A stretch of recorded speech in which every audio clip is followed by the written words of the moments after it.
My name is Charlie. Welcome to my channel. I'm here with my son Dylan today, and we were going to learn a bit about the game Five Nights at Freddy's, which is a game he is very interested in right now. And I was just going to briefly say what my understanding is and then ask him some questions about the game.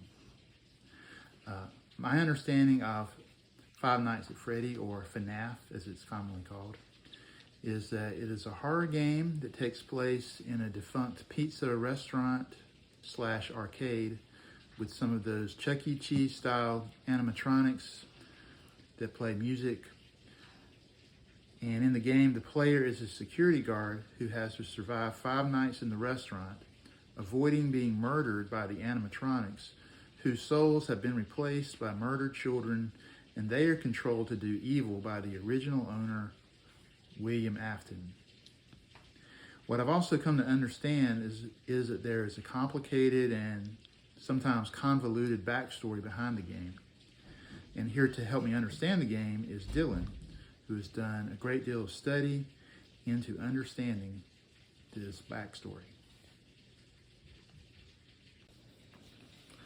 So how did I do with my thumbnail description of the game, Dylan? That was a pretty good description of the franchise. Though some things are questioned to be whether they are canon to the games or if they are just canon to the books or the movie. Because as you would know, the canon and what is true and false in this game is, like you said, very convoluted and confusing. Okay. Well, how did you first become interested in this game? Well, it started back when I was little and I heard my friends talking about this really scary horror game called Five Nights at Freddy's. I played it once a couple years ago and I wasn't very interested until recently, a couple months ago, when I had really nothing to think about. Like, I'd finished basically all my TV shows and video game series and I need something new to fixate on. And one of my favorite YouTubers, The Game Theorist, aka Matthew Patrick, or as the community knows him as Matt Pat, made around 80 theories and videos about FNAF, and I just kind of decided I'd watch all of them and get delved into the franchise. Oh, wow. Okay.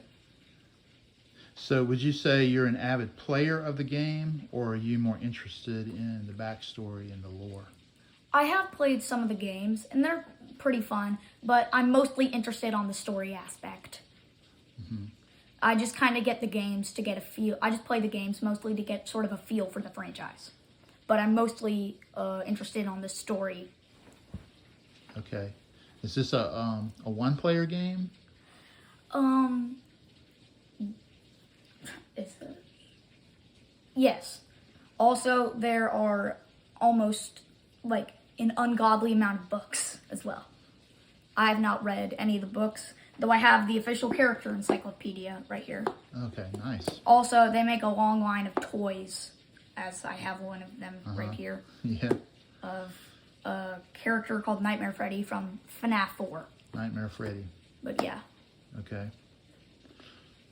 Well, can you give a novice like me the most basic backstory of the main characters in the game? Okay, so the game mostly centers around two people, honestly. You can kind of determine it to two people, two forces fighting each other. A man named Michael Schmidt, who's the main protagonist, and a man named William Afton, who's the main antagonist. Now, the main backstory of it is there's a man named William Afton and his business partner named Henry, though it's kind of confusing whether there's kind of a big debate whether Henry's last name is Emily or Schmidt. But anyways, that's not important. That won't be important until later. And they run this pizza birthday arcade Chuck E. Cheese style restaurant until, for whatever reason, believably jealousy of his business partner Henry or the loss of his daughter Elizabeth, William Afton goes insane and starts murdering children. And one of those children happens to be his business partner's daughter, and she puts the children's bodies into the animatronics, leading the children to possess them, and you're playing as a character named Michael Schmidt, who I believe is Henry's son, trying to serve as a security guard in the defunct pizzeria, trying to survive 5 nights without being murdered by the animatronics, trying to set their souls free. Okay. I feel like I already, some of that already went over my head. But Yes. would you say that there's a single character in the game that resonates most with you? If there was a single character in the game that I'd say resonates the most with me, I'd say maybe it's kind of a tie between the crying child or Michael. Michael is a very strange protagonist.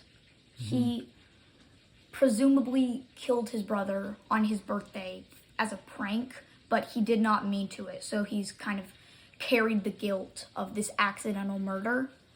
And though he's trying to do the right thing, it's kind of confusing whether he's doing it for revenge or to clear up his guilty conscience or just out of the good of his heart.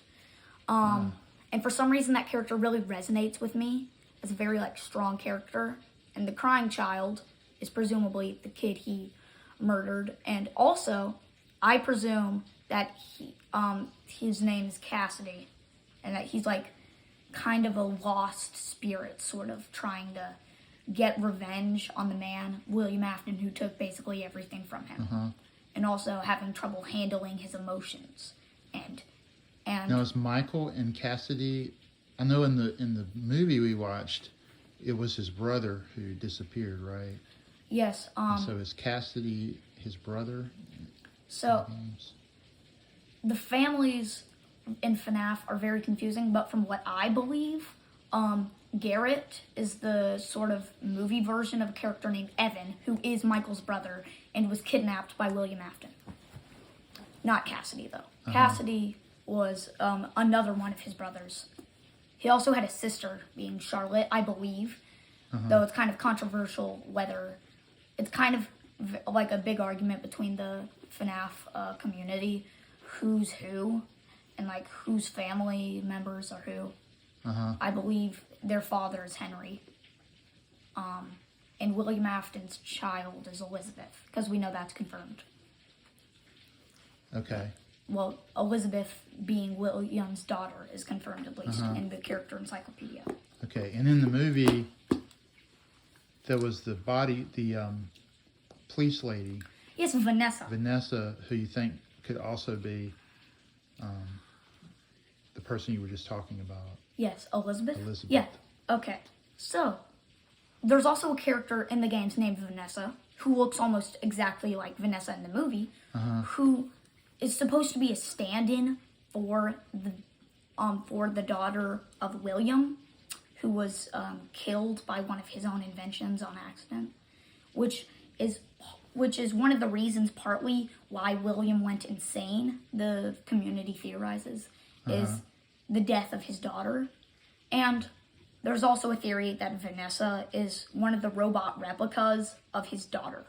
As in the franchise, Henry and William, a lot of Henry's children passed away, and to cope with the loss of that, he made robot versions of them. And there's a theory that Vanessa is one of William's robot recreations of his daughter Elizabeth that he lost. All right. Would you compare the lore of the game as well conceived and thought out as some other fictional stories that you've been interested in? Yes, I'd say to an extent even more. Though most stories have a clear structure, you can tell the timeline, the characters. FNAF, on the other hand, has really no clear story to it. They give you a lot of pieces, and he kind of leaves it and the creator, Scott Cawthon, leaves it to the community to put those pieces together. And I feel like that's a very inspiring way to tell a story, to let the community So he figure makes out. it mysterious on purpose. Yes. So that, okay. To keep people delved into the series, because Matthew Patrick talked about this. So when you're playing like a video game, let's say, and you cannot beat this level, and you just can't do anything else until you beat that level. You're stuck on that. Scott makes the game so mysterious, so you can never stop thinking about it. So it never dies out because there's always a mystery to it. So it always stays on the public's mind. So it never kind of dies out. Do you feel like it's like you solve one mystery and it seems to open up other mysteries? Yes, okay. There's always a hole, but I believe I've created sort of a timeline for it that I believe fits. Okay. Are you drawn to the horror aspect of the game? And are there certain aspects of it that are disturbing to you, considering its premise revolves around murdered children? So, yes and no. When I first started delving into the franchise, it seemed horrifying to me because the thought of murdered children, possessed Chuck E. Cheese style animatronics, that stuff really scared me. And still, to a point, it is sort of gruesome or gory to me. But the longer you're in the franchise, you kind of become numb to like a part of that. Like, it doesn't seem so horrifying as it was at the beginning. You kind of get used to it after a while. You get desensitized? Well, I wouldn't say desensitized, but like the jump scares, the animatronic, the overall story isn't as scary as it was when you first start playing, because you get used to it. You kind of get a knack for it. Yeah. Just like when you first start cooking, it's really hard, but then the more you cook, it's kind of easy. Like, it's sort of like training a skill. It's kind of easier to maybe you sort of remove yourself from the scariness of it by studying it. Kind of gives you a remove from it. Yeah, and the story, once you get into it, is so crazy that it seems less real than it was at first, which kind of takes a level of the fear off. Okay, so it seems more fictional. Yes. Okay. Do you anticipate that your interest in FNAF will be long-term, or do you think it may wane in time as you go on to explore other types of stories? So, with most of my hyperfixations, usually they kind of die out after like a month. The only one that's ever compared to this is Pokemon, which I was obsessed with for like a solid year. Though FNAF, it's so complicated. It's so mysterious, so a truth to kind of untangle, that I believe I will still have lots of love for this franchise for possibly years to come. Okay. So even maybe when your current level of interest is not at the same spot, if you think about it, you come back to it, you'll still be interested. Yes. Okay. Precisely.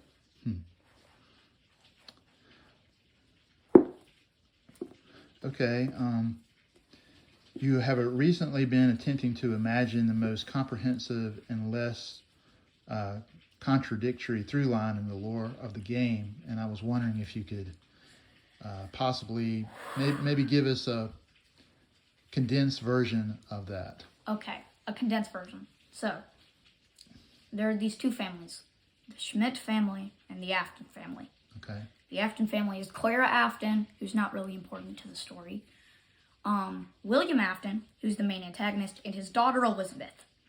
And then there's the Schmidt family, who is Henry Schmidt, the co-founder of Fazbear Entertainment, like William's business partner, Emily Schmidt, who's, like I said, not important to the franchise really, though I theorize she will be eventually, and their 4 children, Evan, Charlotte, Cassidy, and Fritz. Now, Evan, Cassidy, Charlie, and Fritz. Yes, okay. Charlotte. Evan, Cassidy, Charlotte, and Fritz. Okay. Yes. So it kind of all starts in 1983, where William gets so jealous of his business partner Henry that he starts killing his children. Like, first he kidnaps Evan and kills him, and then he kills Charlotte outside the pizzeria. And to cope with this, Henry starts rebuilding Charlotte and named her Charlie, and tries to reinstore memories into her brain and made several versions for her, including one called Circus Baby, which William worked on to capture more children because he realized that Charlotte possessed an animatronic called the Puppet, and that this could eventually lead to immortality. So he used one of the adult versions of the robotic replicas of Charlotte, called Circus Baby, and made it to, like, trap children. Made a couple other versions of those animatronics called the Fun Times. And his daughter Elizabeth got a little too close to the Circus Baby, and she was killed, which kind of led to him going off the brink. This is William or? William. This is, okay. And his wife Clara ended up... But Henry had already been murdering people. No. William's the murderer. Henry's the business partner? Yes. William's the murderer. Did he start murdering after his daughter died or before? Before. I thought you said earlier that maybe he went crazy because his daughter died. Well, he went crazy because of jealousy, but that kind of added on to it. And he did commit more murders after his daughter did pass away in 1983. And then it kind of all comes to a climax on Henry's son Cassidy's birthday, where Fritz thought it would be a funny little prank to put Cassidy in one of the animatronics' mouth, and it malfunctioned, killing Cassidy, kind of crunching down on his head. Okay. And Henry swore to rebuild his son, and William took that as a prime opportunity to kill the children at the birthday party. And their souls, and Charlotte's soul, who was in the puppet, put their bodies in the animatronics, waiting them to possess them. Though Cassidy's body was already in there, and in the comatose state of Cassidy being near dead is FNAF 4. And when Fritz died, Henry also rebuilt him and named him Michael. And Michael's the main character for most of the games. He learned of his he took his father's instructions to go down to his basement and find his sister, Circus Baby. And after he had a near-death experience with the animatronics, he promised to go to every pizzeria and free the souls of his past friends. So he goes pizzeria to pizzeria to pizzeria. And in FNAF 3, he finds William Afton, who had before been gotten into the bunny suit while being chased by the spirits of the children, the bunny suit that he used to murder them, and it kind of failed on him, leaving him to be stuck in that suit.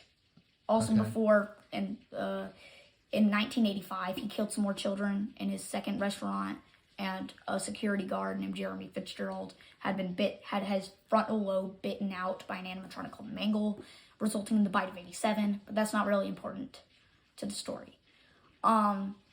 And it kind of all culminates in FNAF 6, where Henry had also killed himself and possessed some sort of radio, and he in his own home, and he turned that into a trap pizzeria to lure in all the animatronics, including his son Michael, who robot replica Fritz.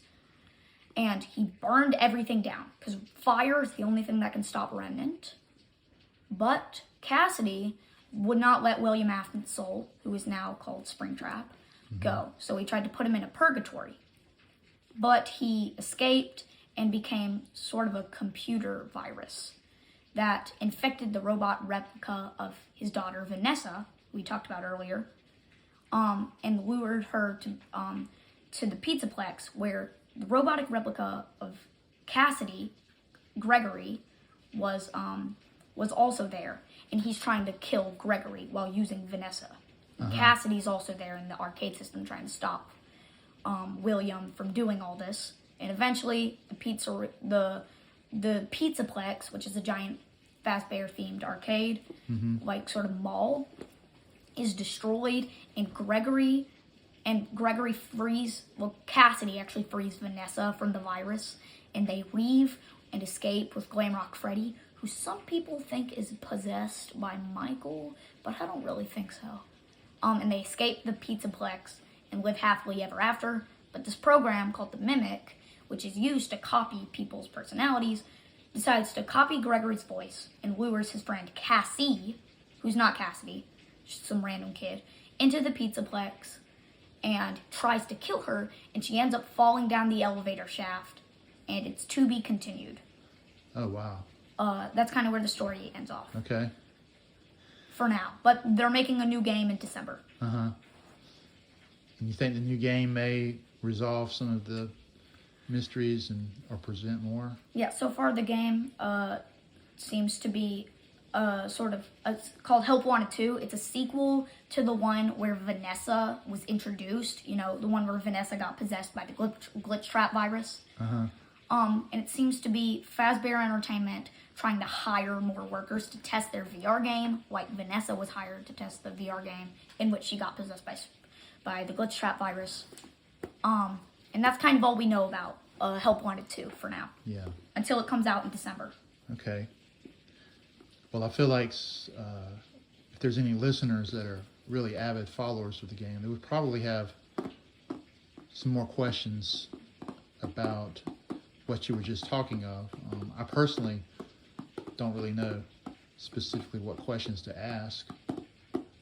Do you know, if you were listening to this video, what kind of questions do you think you might have about? Okay, so to most of the franchise, it's commonly believed that William Afton had 3 children, being the crying child, which I say is Cassidy, and Michael and Elizabeth. Uh-huh. But my theory is that Michael and the crying child, also, which I think is named Cassidy, are Henry's children. Because the final text to FNAF 4 is, "We are still your friends. Do you believe that? You are broken. I will put you back together again." From some mysterious figure talking through a Fredbear plush, much like this one. Mm-hmm. And it's believed that he's his father, which is believed to be William Afton, but it's in yellow. And William Afton's color is purple. The only character associated with yellow or orange is Henry. Not to mention, in this Midnight Motorist game, there's an orange figure who's also believed to be William Afton, coming home with this guy watching TV. And the only character who's seen watching TV in the games is Michael. So that's kind of where it came from. And this kid who escaped out the window, and he said, and the guy saying he's going to be sorry when he gets back home. But I believe that so you see paw prints out the window, like these big claw prints. I believe that that's the moment after Evan was kidnapped by William Afton. And the guy watching TV is Fritz, who was, Michael before he got turned into a robot. And the orange guy isn't William, it's instead Henry. And people also thought Michael and the crying child were William Afton's children because of a little girl's room with nobody in it. And at the time of the franchise, the only girl known was Elizabeth. But now there's another missing girl that was killed named Charlotte, who I believe that little girl's room belonged to. Also, there's kind of a controversy what the crying child's name is. I think it's Cassidy. Some people think Evan. I think the game/book version of Garrett from the movie is named Evan. But there's like a whole big discussion about that. Oh, I see. Can you tell me what a couple of the major controversies are in the backstory of FNAF? So, a lot of the people are thrown off by the idea of robot children. Uh-huh. That's like a very confusing plot point, and I agree. But it's kind of canon at this point, because in the games, we know at least Charlie is a robot. In this room that's presumed to be Gregory's room, in the Pizzaplex, has weird code on the wall, as if a robot wrote it. Like Gregory being not to mention he looks almost exactly like the crying child, who we know died in 1983. And this takes place far after that, so that cannot be the case.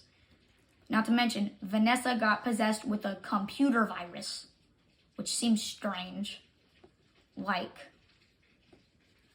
how would you do that unless you're a robot? Like the robot replica of his daughter, Elizabeth. And he wouldn't want to possess just any rando. Why not the robot replica of his own daughter? Yeah. Not to mention, Some people think Cassidy and the Crying Child are two different characters possessing one animatronic, which I think is strange, so it would make sense more if Cassidy was the Crying Child. And one of the confusing parts was in Ultimate Custom Night, also known as, William Afton's Purgatory I was talking about, they think Cassidy, not the Crying Child, was torturing him. But why would it just be some random kid when all the others moved on? I think it would make more sense if Cassidy was the Crying Child. Because, why would any just random kid that was killed target their murderer like all the other ones didn't? Unless he killed your brother, your other brother, your sister, drove your father to the point of suicide.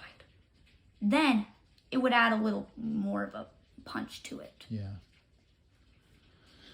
So some of what you're talking about reminds me of people's worries about AI currently, computers getting sentience basically, and then I guess Five Nights at Freddy's, they got sentience from, and they're also sort of demonic, right? Like, do you see any comparison in it? Oh yeah, some people think the glitch trap is actually just a robot, like an AI replicating William Afton. I don't think so. But there is actually an AI replicating William Afton in The Mimic. The Mimic, instead of mimicking Gregory, was at first mimicking William Afton in the form of Burn Trap. Because he got in his suit, in his spring lock suit, and just replicated William Afton's conscience and was pretending to be him. Until he saw Gregory and then started pretending to be Gregory. Who was pretending to be a Cassidy. Wow. It just goes deeper. Yeah, not to mention, one of the confusing plot points is, Henry rebuilt his daughter as Circus Baby. William Afton turned that into a thing that could kill children. And his daughter also got possessed the animatronic that was rebuilding Henry's daughter. So now, William Afton's daughter is possessing an animatronic that was meant to replicate Henry's daughter. Wow. And what did you think of the most recent FNAF movie? And what do you hope to learn in future movies from the franchise? I think it was really good, though there were some points kind of confusing, because the first game is believed to take place in 1993, and the movie took place in the year 2000, which kind of complicates things in the franchise. But honestly, whether it did take place in 1993 or the year 2000 doesn't seem to make a difference to the franchise, because in the franchise, there's not really any events that happened between 1993 and 2000. So whether the first game takes place in 2000 or 1993 doesn't really matter, but if you're trying to make a stable timeline, it does kind of get confusing. Not to mention, and to the point of that franchise, people believed Michael was William's son, and having Michael be just some random guy, who I believe in the movie is Henry, because it's because you can see a guy that looks almost identical to him working on endoskeleton in one of the training tapes. Yeah. Okay. So, and somehow William Afton, in the front says Michael, and he recognizes the last name. And you think, and he knows that Garrett's his brother. And how would he know that unless he knows that last name? He did that on purpose. Also, if you mix up Garrett's name, it says Target, which means he's targeting him on purpose. And why else would he target him unless it's his business partner's son? Not to mention, people believe that Abby was supposed to be a version of Elizabeth, because you mix up her name, it says Baby, which is the animatronic that Elizabeth possesses. But I think Abby's actually the stand-in for Charlotte, because Baby is the robotic replica of Charlotte. So I believe that their father isn't William, and instead Henry. And the movie's proof for that. Yeah, very interesting. Okay, well, that was the last question that I had for you. Did you have any other final things you wanted to say about FNAF, or any other thing that you're thinking about? To anybody listening, if you're new to FNAF, I'd just like to add this one thing. FNAF is more than a franchise. It's a mystery. A truth to be uncovered. And the whole fun to it is that there isn't one plot point. It can be anything. whatever you think it could be, if you search hard enough, then that could be the truth. So to anybody listening, don't just take my advice and just believe whatever someone has to say. Search yourself. Find your own truth. And hey, if you want to contact me about any theories, I'm open ears. Thank you, Dylan. It's been really fun talking with you about this subject, and maybe we can do this again in the future, maybe about different things or more about FNAF, possibly. Yeah, I like if you're that. open to that. Yes. Okay. Well, so that's been my interview with Dylan about Five Nights at Freddy and his knowledge and fascination with the backstory. I hope you guys enjoyed it. And if you did, don't forget to like and subscribe to my channel. Thank you.